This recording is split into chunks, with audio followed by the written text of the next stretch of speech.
It's an early morning here in Austin. It is just before 6 a.m. and I am starting my journey to Friday Harbor to meet Sam and Katie and Brian. And then Brian and I are making our way there today, and Michael will be following tomorrow. I'm on the longest sky bridge as Austin's doing their renovations, and we're getting a terminal suite. So long day ahead, but can't wait to see it and see what happens this weekend. I think we're in for something huge, guys.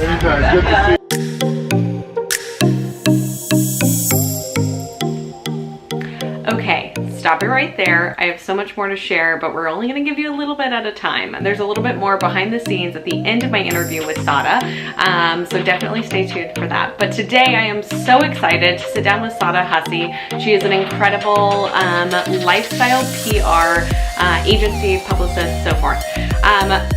Little do most people know, PR is critical. I kind of educated myself about PR about 3 years ago, and it has changed my business. A lot of people think about putting time into their social media, into blogging, into their websites, and PR is amazing for accrediting you into the public eye through editors and other media platforms to get your story known, your brand known, and your passions known. So we're going to cover a little bit today about what is PR, some tips on how to get yourself out there and tell your story, and I could go on for countless amounts of time about how to make that happen. So feel free to comment below and DM if you have any specific questions about PR, but you're not going to want to miss it, and you want to set time in your schedule to start focusing on your PR campaign. So hang out with us today and stay tuned for Sada's story.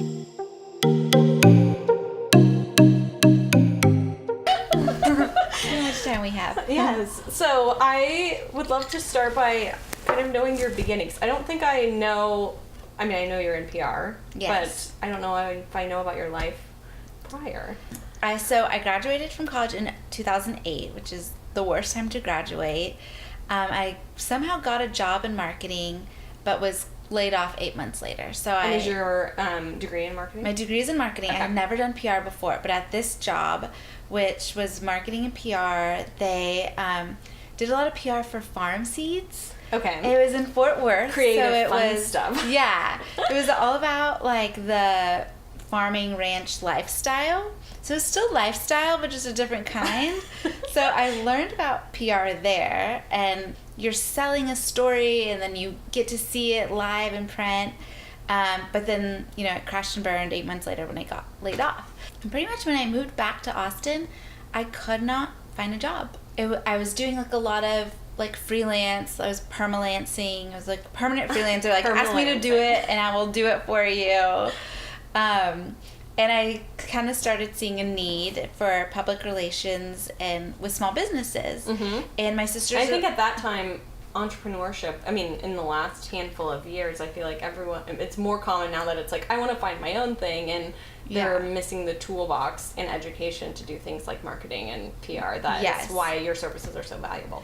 Yeah, I think you're so focused on, you know, making your product or talking to your customer, or one aspect that you forget, like, oh, how do I actually share what I'm doing?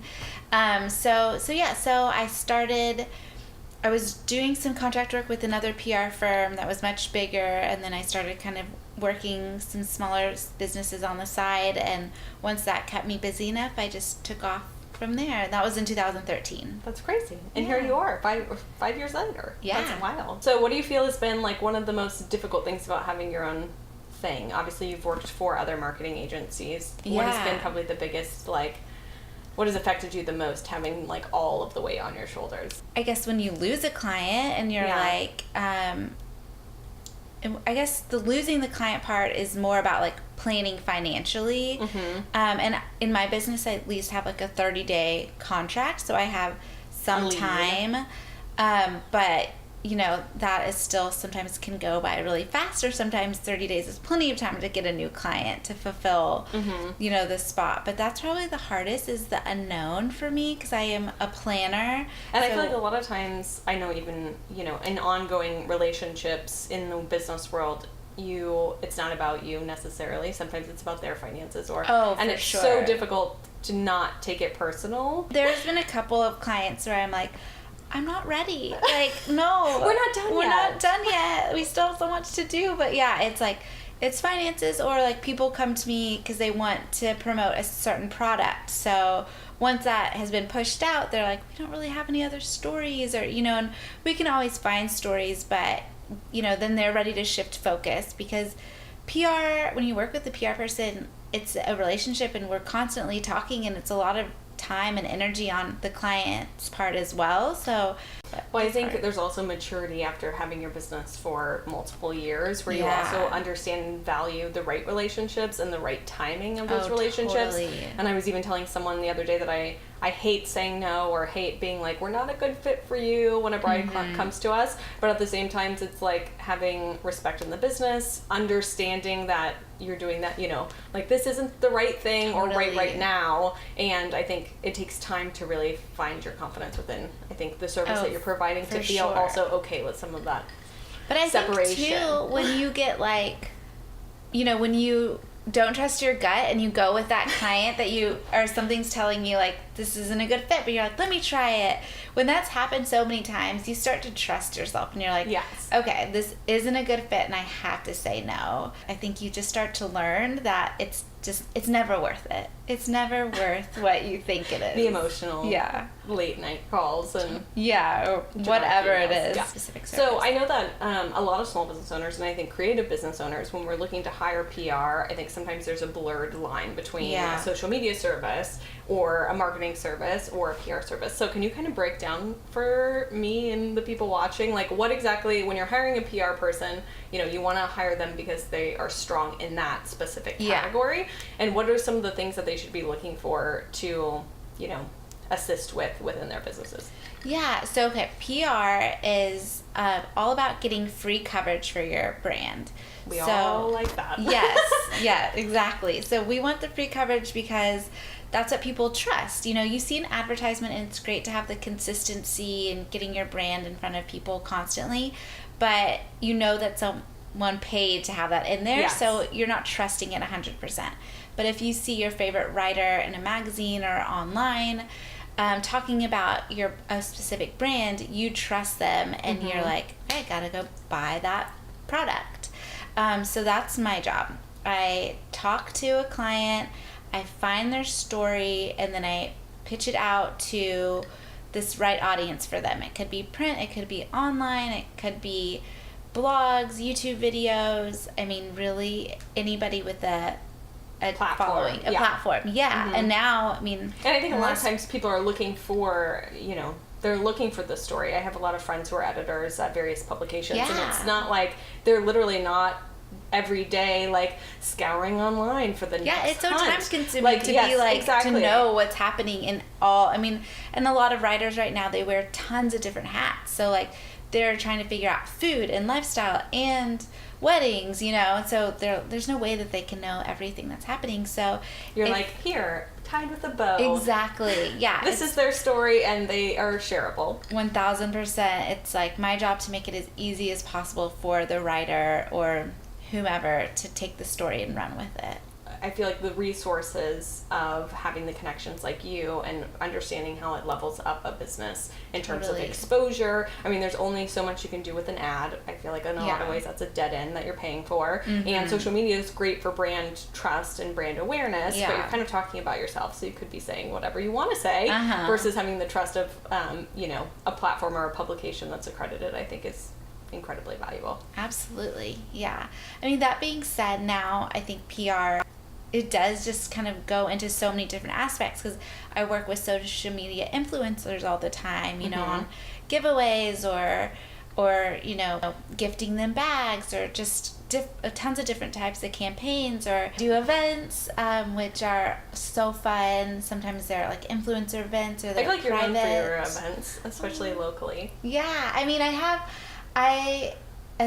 I love my clients because they really like give me the opportunity to be creative and really have fun with it. So you specialize in lifestyle. Yes. And specifically in any like segments. I know lifestyle is so vague. I know, it's so vague. It's everything. I feel like it goes in spurts where like there'll be a time where I have like food and beverage clients, and that's just what's coming to me. And then right now I'm in a very like design focused, where I'm talking with interior designers or home remodelers, and that's just kind of the vibe. So I kind of just go with it. Whatever is. But I feel like they're all creative in their own expression, which Yes. is probably something that you appreciate and can understand Yeah. across all, you know, platforms of what their medium is. Absolutely. I think having just like a very beautiful aesthetic too is something that I think a lot of people are like, oh, this looks like a client that you would work with. The client that comes to me also has a very clean aesthetic, so it's Minimalism. Minimalism. Experience. Yeah, Because experience. I think a lot of your parties are very experiential for the attendees, you know. It's Yeah. like you have a lot of touch points, but in a way that's not overdone and fluffy and glittery and Yeah, exactly. extra. And that's a benefit of being freelance, is you really get to pick who you can work with. And I try to pick clients that are in line with my personal beliefs, and just people that I am so excited and can't wait to share their product because I believe in it 100%. which is important. And I think Yeah. what makes a good match when you're also looking for a PR professional to Yeah. find those similarities. For sure. So how have you at the beginning, you were working for the PR company and you're like, okay, I'm going to do this. I'm going to jump out on my own. Yeah. Were you one to like go and cold call companies to be like, I want to offer this service? How did you Yeah. kind of get momentum going into having your own platform? Or how do you sustain that? even now? I totally did. I would just show up to boutiques or just, kind of do research on social media. Like, okay, I think that they could use some help, or I like what they're doing there. And then I just did outreach, but really that was not the strongest way. It was more of, I had friends that were like, oh, I hear so-and-so's opening a store. Let me connect you. So More of like that, a one through. Yeah, Which I think a lot of one-through. times provides trust. I mean, I think there's nothing wrong with asking someone you know well to introduce you to someone who you don't know as well, because I think Absolutely. that automatically creates like you on a platform rather than Totally. Yeah, that helped a ton. And now my business is pretty much 100% referrals, which is which awesome. has been so great. I mean, I think I just really use that in my mind, like I have to, everything I do for this client is a referral for the next client. Another great way that I've gotten some clients recently is at events. So Okay. a combination of networking events and I spoke on a panel almost a year ago now, and I'm still getting clients from that That's panel. amazing. So I think I was so frightened to do that, but I think putting yourself out there And investing, I think, time in that regard, because Yeah. obviously networking events can be kind of overwhelming and stressful and Absolutely. all of those things. And even being on a panel is sacrificial in a lot of ways. But Yeah. I think, definitely for brand awareness and getting your name out there, Yeah. it continues years later to Absolutely. resonate, I feel like. Yeah. So let's talk about retaining your clients. So do you do any special like gifting, or do you have any kind of tips on like keeping your clients happy? And obviously for me, couples come and go. Like they have a wedding date, goodbye, and I get a new couple, And for you, I think building relationships on an ongoing long-term basis is a little bit different relationship approach when you're, working with those people. Yeah.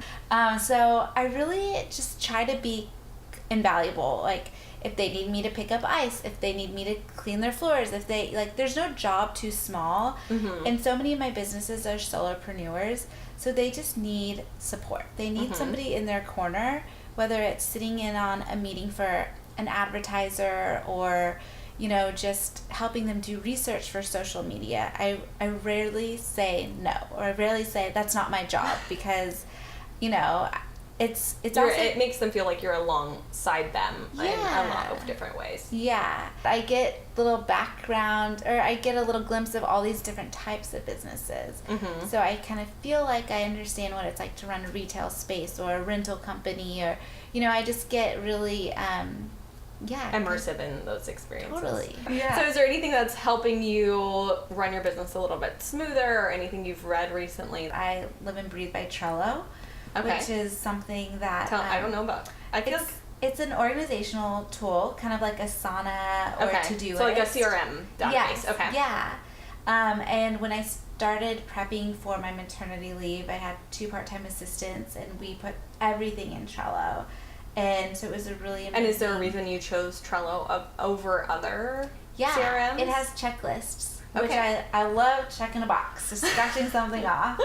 That's awesome. So, and it's very visual. There's pictures and there's boards you move around, which for me helps versus, something that's just heavy on the content. And I did not want to do it.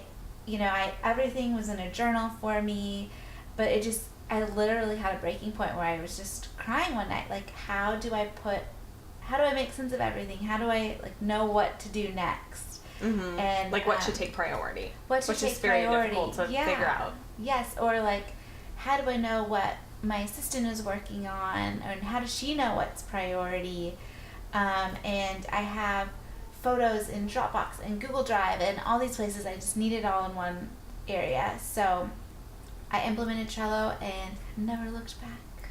Do you have a PR tip for someone who does not have a PR agency but is wanting to kind of experiment with putting their story out there that you could share with them? Yeah, I think the most important thing is to do your research. If you're going to email a magazine, which totally I think you should,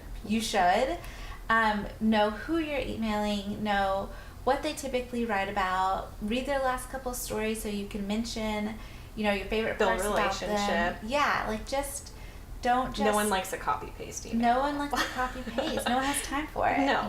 Make it specific, make it genuine, and I think that's a great start. That's a great tip and a great reminder. Awesome. Thank you for having me in your home. Thank you so much. Awesome. And so many little thoughts I have already. I'm like, we need to do this. Oh, good. And I'll have to check out Trello. Yeah. Perfect. Yay. Thank you. Great. So I loved my time with Sada, and I hope you got a couple of productivity hacks as well as an insight behind the scenes of a PR agency or firm. A big tip that I have is that if you go to any magazine and you flip to the masthead, which is where all the names are, you can typically find out who the editors are. With a little bit of research and stalking online, you can typically find their email addresses. Those are the people that you want to reach out to. You want to tell your story in a brief synopsis way, put that bow on it, and give them the story of what you're working on, what you're going to be launching soon, and what your product is. I highly recommend implementing that. Now, back to the fun stuff of Labor Day weekend last weekend. Here's a little bit behind the scenes of all the fun that we had. I promise we did do a little work too. See you soon. We made it on the ferry in seconds to spare. We are the last people, and we are almost to Friday on our